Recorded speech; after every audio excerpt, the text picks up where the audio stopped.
أعوذ بالله من الشيطان الرجيم. بسم الله الرحمن الرحيم. الحمد لله والصلاة والسلام على رسول الله. اللهم صل وسلم وبارك عليه وعلى آله وصحبه أجمعين وبعد. Assalamu alaikum wapendwa wana mizani mahali popote mlipo.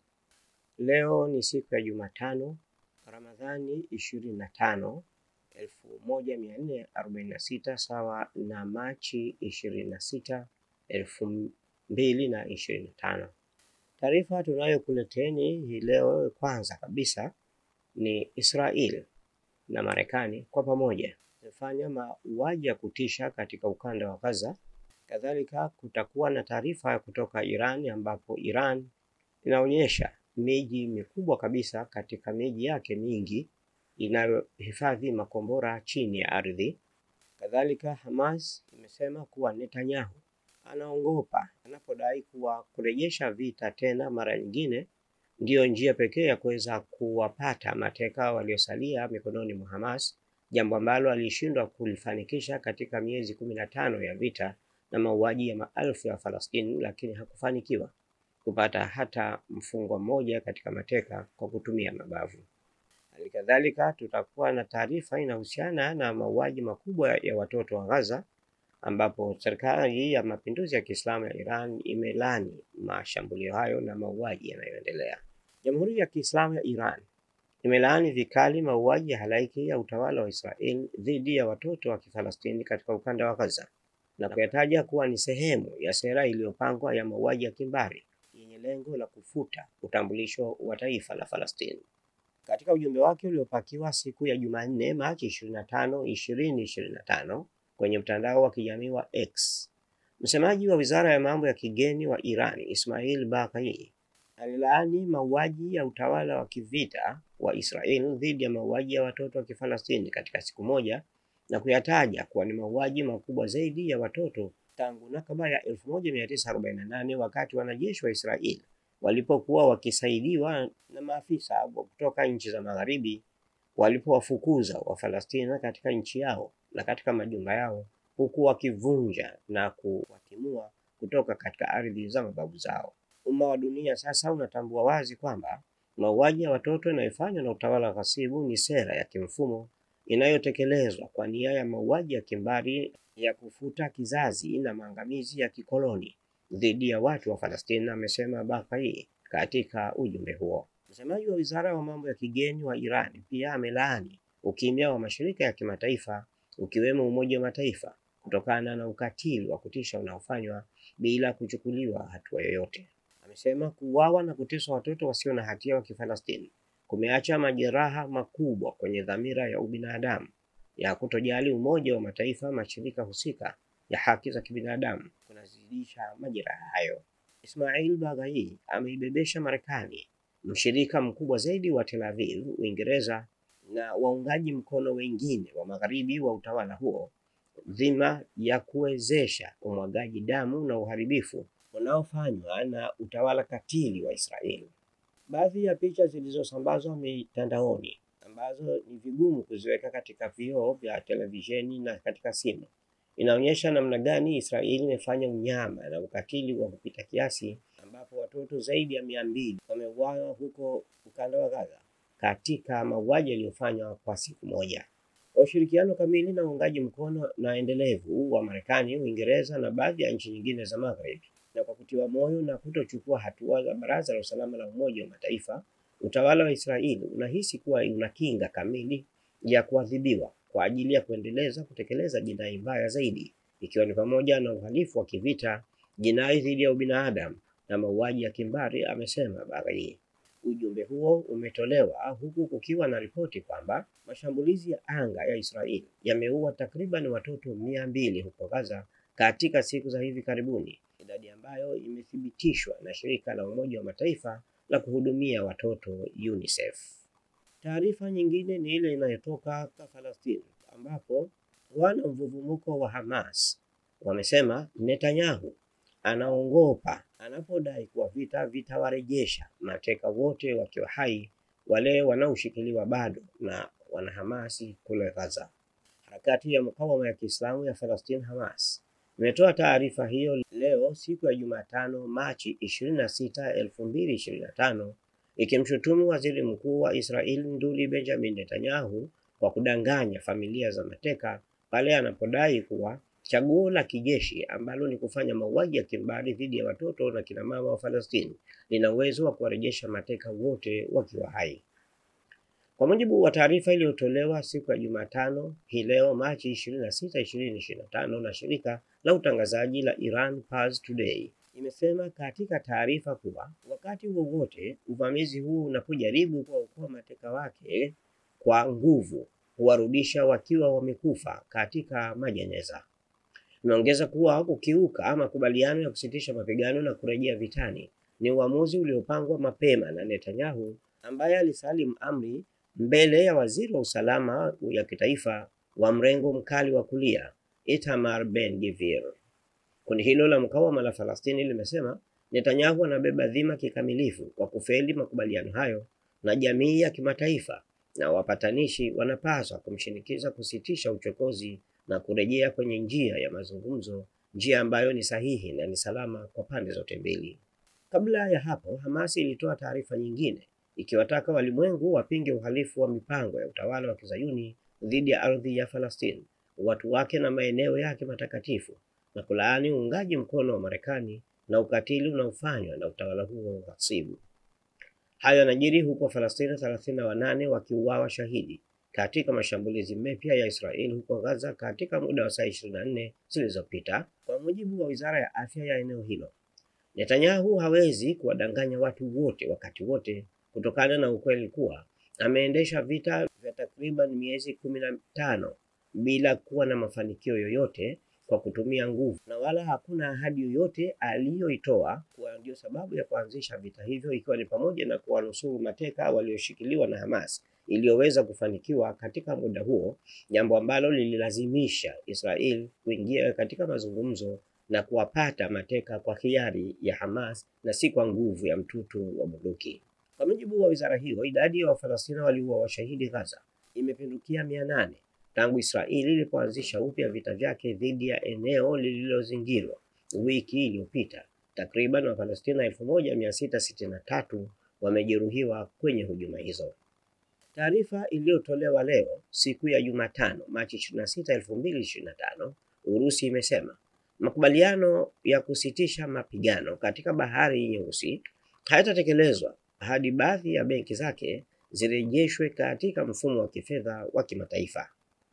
Picha unayotazama ni kikao cha mazungumzo ya kusitisha vita kati ya Urusi na Ukraine ambayo yamekuwa yakifanyika nchini Saudi Arabia, ambayo kwa sasa angalau yameweza kuonyesha dalili ndogo kwa makubaliano ya kusimamisha mashambulio ya baharini. Marekani imefikia makubaliano tofauti na Urusi na Ukraine, ambapo nchi hizo zimekubali kusitisha mashambulizi baharini na dhidi ya miundombinu na nishati. Rais Donald Trump ameahidi pia kushinikiza kuondolewa kwa baadhi ya vikwazo dhidi ya Moscow, hususan katika sekta ya kilimo na mbolea, suala ambalo limekuwa likidaiwa na Urusi kwa muda mrefu. Hata hivyo, Urusi imesema makubaliano hayo kuhusu Bahari Nyeusi hayatatekelezwa hadi pale baadhi ya benki zake zirejeshewe katika mfumo wa kifedha wa kimataifa. Rais wa Ukraine Volodymyr Zelensky amesisitiza kuwa makubaliano hayo hayatakiwi kutegemea kuondolewa kwa vikwazo, akiita kauli ya Kremlin jaribio la kujaribu kuchezea utekelezaji wa makubaliano hayo.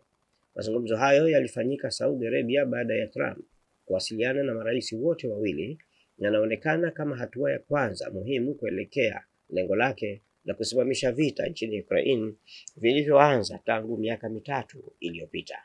Taarifa nyingine ni ile inayotoka Iran, ambapo Iran imeonyesha na kuzindua mji mkubwa zaidi wa makombora miongoni mwa miji mingi ya namna kama hiyo iliyoko chini ya ardhi katika nchi hiyo ya Uajemi.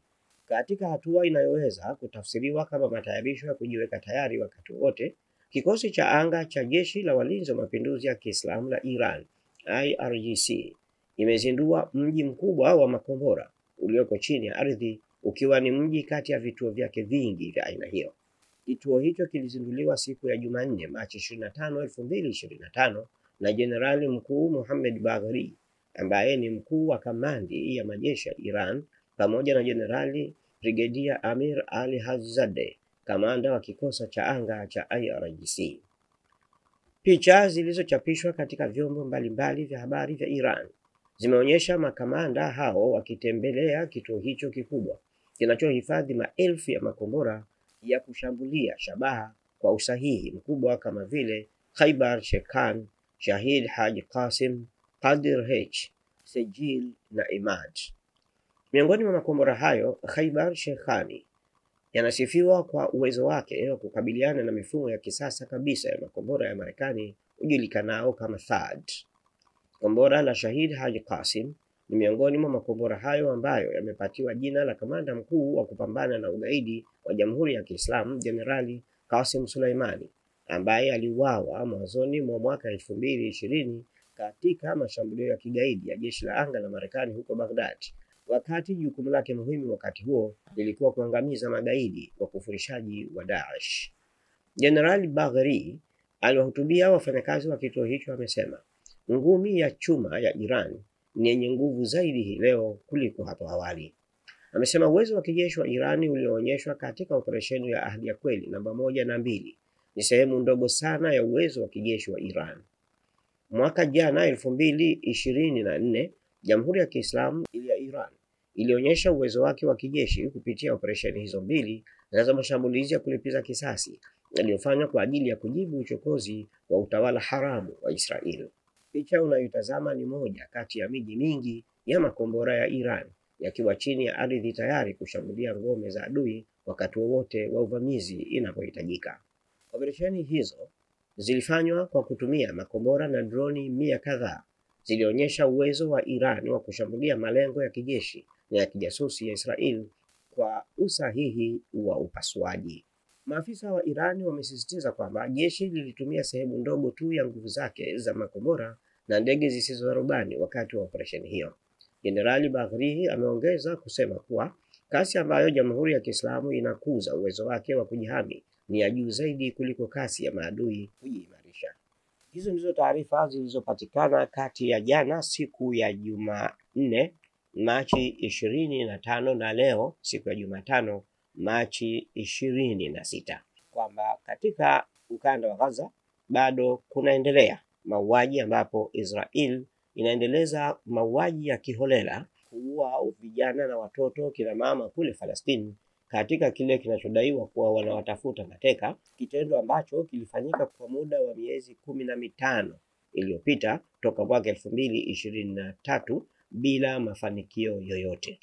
Lakini hakika ni kwamba hakuna shabaha walionayo Mayahudi na Marekani katika kuishambulia Israel hii sasa, bali shabaha muhimu na inayojulikana ni kwamba Israel na Marekani wana lengo la kutaka kuichukua Gaza kwa njia ya kuweza kuwaua na kuangamiza kizazi chote cha Palestina.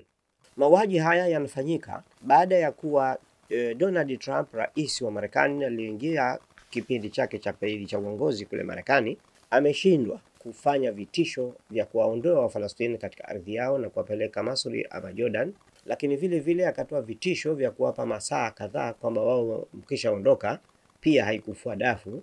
Kwa hiyo hatua ya tatu ni hii ya kuwaua. Kwa hiyo kinachofanyika hivi sasa ni kuua tu kiholela, almuradi wakiamini kwamba ipo siku moja wanaweza wakajikuta kuwa Wafalestina wote wameondoka, wameuawa au wameangamia, na wao wapate nafasi ya kuichukua Gaza na kuiyahudisha. Ama Trump atakuja na pesa yake kwa ajili ya kujenga mahoteli, hawezi kuendeleza uchumi kwa gharama ya damu za watu wenye nchi yao. Huu ni unyama na ukatili wa hali ya juu kupata kufanywa na Marekani, taifa ambalo mara zote limekuwa likijidai na kujitapa mbele za watu kuwa ndio taifa lenye demokrasia kubwa zaidi kuliko yote duniani, na imekuwa ikiendesha vita mahali popote duniani kwa kisingizio cha kupigania demokrasia, hali ya kuwa ndio taifa katili zaidi kupata kutokea duniani. Ni Marekani tu katika mataifa yote washirika wa Umoja wa Mataifa ambayo yanapata kwa 190 takriban mataifa yote yanayojenga shirika la Umoja wa Mataifa, ni Marekani pekee ndio iliyowahi kutumia silaha ya nyuklia kule Nagasaki, Japani, na kuua watu kadhaa, na athari zake bado zinaleta athari mbaya na magonjwa na maradhi mbalimbali kule Japan kutokana na ukatili wa taifa la Marekani. Hakuna chochote kinachoweza kufanywa na Israel katika ukanda wa Gaza na katika Mashariki ya Kati bila msaada wa Marekani. Ni Trump ambaye alisema yeye atakuja kumaliza vita vyote. Ni Trump huyo ndio aliyepeleka silaha na kuahidi kwamba atawapeleka Jahannam watu wa Palestina. Jahannam inaonekana kwamba funguo za Jahannam anazo Trump, na ndio maana anaweza kutamka kwamba yeye atawachukua wa Palestina na kuwapeleka Jahannam. Jahannam atakwenda yeye, hawawezi kwenda watu ambao wanadhulumiwa haki yao, wanaondolewa katika majumba yao, wanauliwa watoto, wanauliwa kina mama wakiwa hospitali kwa ajili ya kujifungua na vitoto vyao vichanga, alafu mtu huyo anasema atawapeleka watu. Huyu ni shetani mmoja mbaya zaidi kupata kutokea duniani. Lakini la msingi ni nini? La msingi ni kwamba Abraha wa Yemen alipeleka majeshi yake ya tembo kule Maka kwa ajili ya kuiangamiza Baitullahil Haram, kwa ajili ya kuiangamiza Kaaba tukufu na kuivunja. Na Trump na Netanyahu wana nia ya kuiangamiza Gaza na kuvunja msikiti wa Baitul Muqaddas na Jerusalem, kuvunja msikiti wa Al-Aqsa, Masjidul Aqsa, na kuifanya kuwa matempo ya Kiyahudi. Hili ni jambo zito na ambalo litakuwa sio rahisi kuweza kutekelezeka. Si rahisi mtu yoyote kuweza kwenda kuivunja nyumba ya Mwenyezi Mungu halafu yake akabakia bila jawabu. Ndio maana ya kuja Suratul Fil ikihadithia majeshi hayo na masaibu yaliyowakuta wakati wa jaribio lao la kutaka kuivunja Masjidul Aqsa. Kwa hiyo tusisahau ndugu zangu Waislamu, katika hizi siku za mwezi mtukufu wa Ramadhani ambazo ni siku za mwisho, siku hizi zina nguvu nyingi zaidi, zina ibada kubwa nyingi zaidi na fadhila nyingi zaidi kuliko siku nyingine zilizopita za mwezi wa Ramadhani. Ilipokuwa siku za mwisho wa mwezi mtukufu wa Ramadhani, Bwana Mtume alikuwa akifunga kibwebwe na akihuisha usiku zaidi kuliko siku zingine zilizopita, na akiwaamsha watu wake katika nyumba yake kwa ajili ya kusimama wasije akakose fadhila za ibada na zilizomo ndani ya siku 10 za mwisho wa mwezi wa Ramadhani. Itikaf kamil ni ile ambayo inayofanywa katika msikiti wa Ngamia Mburahati. Pale pana itikafu miaka na miaka, takriban miaka 30 iliyopita itikafu inaendeshwa katika eneo lile. Basi tunawaomba na wao wanaokaa itikafu vile vile wasisahau kutumia muda wao kumuomba Mwenyezi Mungu wakiwa katika itikafu, na aulinde msikiti wake wa Baitul Muqaddas ili Waislamu tuweze kuingia ndani ya msikiti huo. Na wengine tuliopo sehemu mbalimbali, miji mbalimbali, na wale mnaonisikiliza, tusomeni Suratul Fil na Suratul Lahab kumwomba Mwenyezi Mungu awaangamize na avunje nguvu zao wale wote ambao wanashiriki kwa namna moja au nyingine katika njama za kuwaua wa Palestina bure bila sababu, na katika njama za kutaka kuiyahudisha Masjidul Aqsa na eneo la ukanda wa Gaza na kuwamwaga damu za watu wasiokuwa na hatia. Kwa uwezo wa Mwenyezi Mungu na kwa baraka za mwezi mtukufu Ramadhani, wa Palestina wataibuka wakiwa washindi katika mapambano hayo. Wassalamu alaikum wa rahmatullahi wa barakatuh. Usisahau kulike, kushare, kucomment na kusubscribe Mizani Online TV ili uendelee kupata mfululizo wa vipindi vijavyo. Allah ya Allah ya Allah, Allah ya Allah ya Allah.